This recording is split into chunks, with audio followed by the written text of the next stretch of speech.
Hello and welcome. This is George Adulu, aka the Brand Elder. Today I want to talk about something very important, and that is trust. Is trust important? And especially in my world of branding and personal branding, is trust that important? You see, trust is a concept that involves belief in other people. Belief that they mean well, there's goodwill. Belief that you can be safe with them. Belief that they are reliable and therefore you can count on them.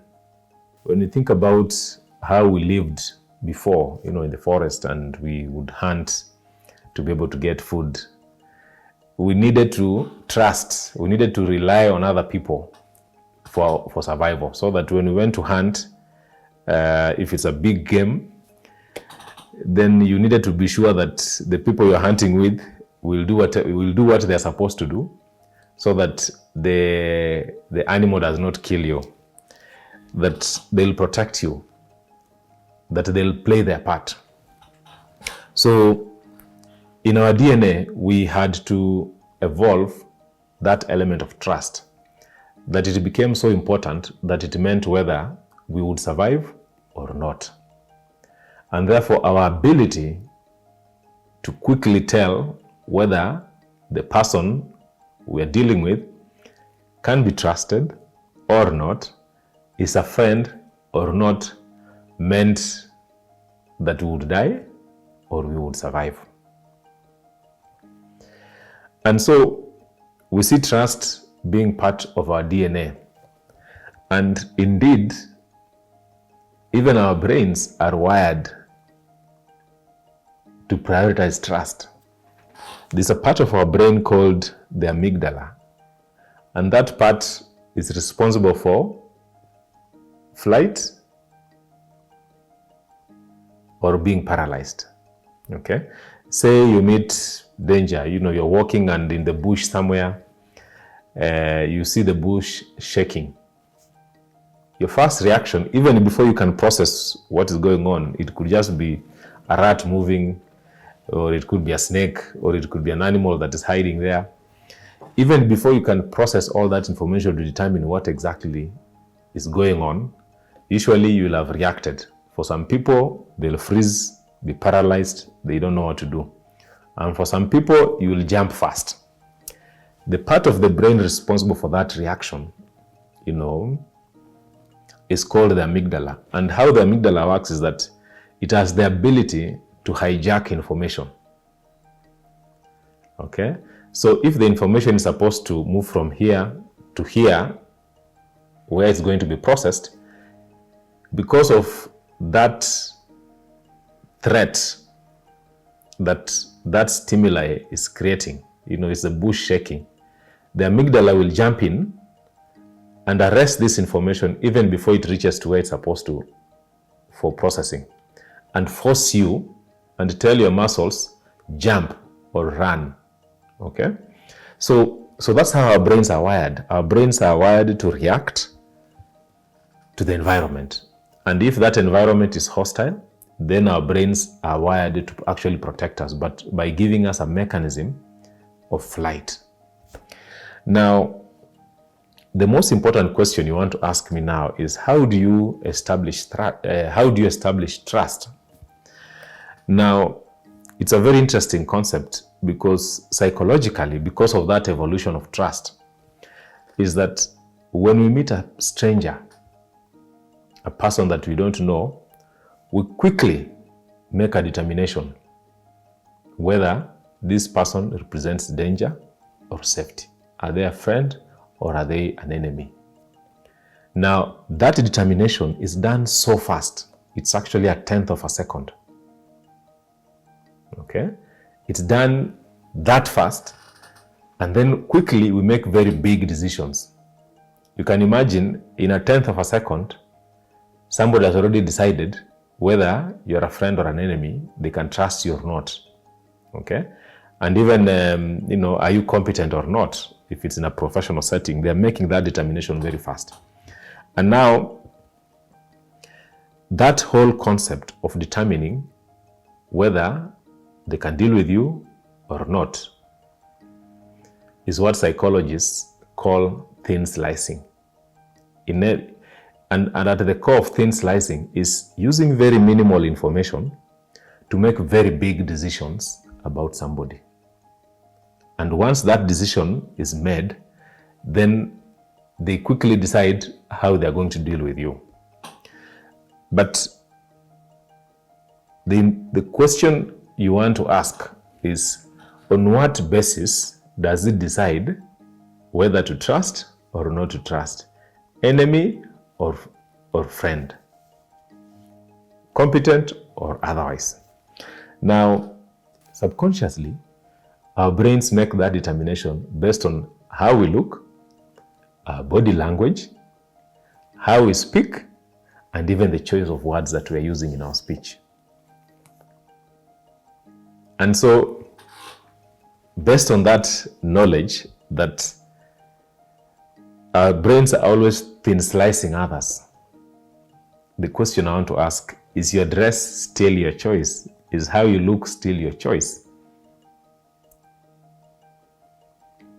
My thinking is, it's not your choice. You have to think about the person on the other side, because they are going to make determinations about who you are. They're going to make very big decisions about who you are based on very limited information that you're going to send them. Just from how you're looking, how you're dressed, how you're speaking, how you're moving, they are making a determination on how to proceed with you. Okay? And sometimes that determination could even mean whether you'll get a life partner or not, a friend or not. And so you want to ensure that you're bringing your A game to your interactions. So when we thin slice people, I like to think about it in form of boxes.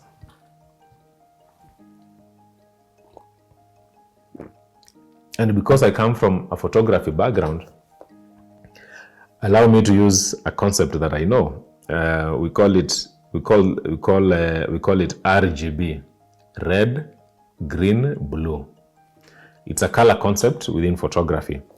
And so in my mind, I'm thinking about this red box, another box colored green, another box colored blue, RGB. Okay, so imagine the red box signifies danger, cannot be trusted. They're not competent. They're a danger to me. I do not want to deal with them. Now, then you have the green box right in the middle, and that box is, I'm not sure where to place them, and usually it's because you're sending mixed signals. For instance, your words could be communicating trust, but your body language is not in congruence. It's communicating something totally different. Maybe your body is looking very aggressive, but your words are trying to convince us that you mean well. Okay? So in that green box, they're trying to evaluate whether they should send you to the red box or the blue box. And the blue box is, I trust this person, they look trustworthy, they look competent, they are a friend, they do not present danger to me. So you have to be very deliberate and ask yourself, which box do I want to be put in? Because trust me, you're going to be put in a box. The only question is, will you be put in the box that you want? And you have to be very deliberate in how you present yourself, how you speak, the choice of the words that you're using, so that when that determination happens in less than 1/10 of a second, you end up in the right box.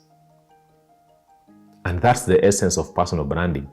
You want to be in charge of how the world is going to perceive you. You want to be deliberate. You want to be the architect, not just a spectator in your brand. Usually, what happens is, once you have been put in a certain box, be it red, be it green, be it blue, The bigger decisions that we make is now how to proceed with you. If we have been put in a red box, then trust me, I'm going to, the person will treat you with a lot of suspicion. They don't want you around. They are never comfortable with you.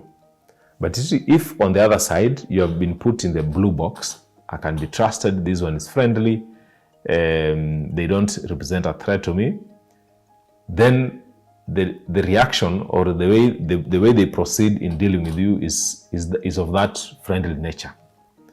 And you know what they say? People do business with people they trust. So if you're trying to build a personal brand, do you want to be put in a red box, a green box, or a blue box? For me, I think the blue box is where you want to belong, because then the determination is that we can do business with this person, and therefore now your brand, your image, the energy that you're sending out starts working for you. Opportunities start being presented to you because we can trust you. Because you're a friend, we'll call you for job interviews. We'll put your name on the table when you're not there. But if you're in the red box, trust me, nobody calls you for opportunities. Nobody wants to hang out with you. And certainly, you're going to lose immensely just because of that box that you've been put in. And maybe, you're asking, is trust that important? Trust me, it is. It's actually even more than personal branding. Think about your personal relationships. When trust is not there, it is gone. Think about, even in the workspace. When you trust your boss, when you trust your employer, that relationship becomes very productive. You're happier going to work. You're able to work better. You're able to produce the results that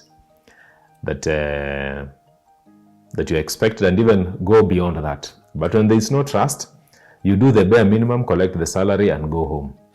There's no motivation to go beyond, because the moment you've put your boss in the red box that they're a threat, your work, your way of proceeding with him or her is that you have to preserve yourself. Do the bare minimum and just collect your salary and go. Think about the economic transactions. What drives all economic activity is trust. You trust that if I give you X amount, you said this laptop has these features, it will serve me very well. That transaction happens. If there's no trust, there's no economic transaction. Think about countries. Countries relate with each other on the basis of trust. You've seen over the past, with East Africa community, there was trust issues between the nations, and some policies could not be put in place. There are some regulations that could not be agreed on because nobody's trusting the other person that they mean well. The goodwill is there. Remember we said trust has an element of goodwill and safety as well, and reliability. Think about when there's conflict. When there's conflict, the only way that conflict is resolved is that when you agree on a way forward, you trust that the other person will play their part and they will do it well, and they will not try to harm you again. So trust is everything, and therefore, as an individual who is trying to make the most out of their name, an individual trying to make the most out of their personal brand, their image and reputation, then you want to ensure that you're put in the blue box, because when you're put in the blue box, opportunities will find you, you'll make more money, your impact will grow, and also your influence will grow. And so the question I want to ask you, if you're trying to build a personal brand, what are you going to do? For me, ask yourself this one question: can I be trusted? And if I can't be trusted, then what do I need to do to be trusted? And if trust is broken, what do I need to do to repair it? And for me, trust is the foundation of personal branding. It is everything. You fix that, the rest is easy.